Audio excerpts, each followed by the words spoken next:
But there was a quote from Pope Francis I actually really liked, and he was talking about the practice of giving, and he said that there are many excuses to justify why one does not give to a beggar. He says, if I give money and he just spends it on wine, right, then why would I give for that? But then Pope Francis continues, he says, giving something to someone in need is always right.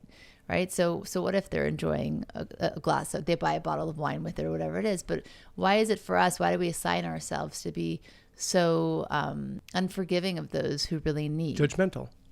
It's interesting because the Talmud, when it speaks about charity, it says that if somebody was a very wealthy man, charity to him would be even to buy him a carriage of beautiful horses, because, that's what he was used to before he lost his money. And that idea that, again, it's important to remove our judgment as much as we can from our giving.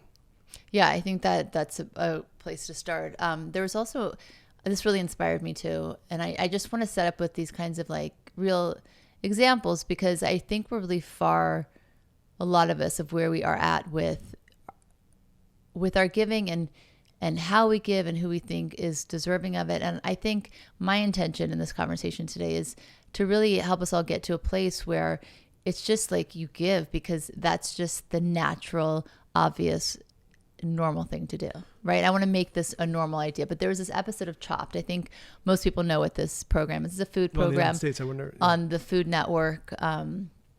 And basically you have 30 minutes and you get mystery ingredients, and whoever comes up with the most creative but also edible, tasteful dish after the three, first course, main, and then dessert is the winner. So in this one episode, this one chef, he could see there's like 4 people and you're in one big kitchen, but you have your own area. And he could see in the station next to him, the chef was really struggling on how to dismantle a crab. He hadn't worked with a crab before. So the first chef, leans over and he says, if you use scissors, it will really help. And then he goes on to instruct him. Now they have very little time on the clock, right, for each course.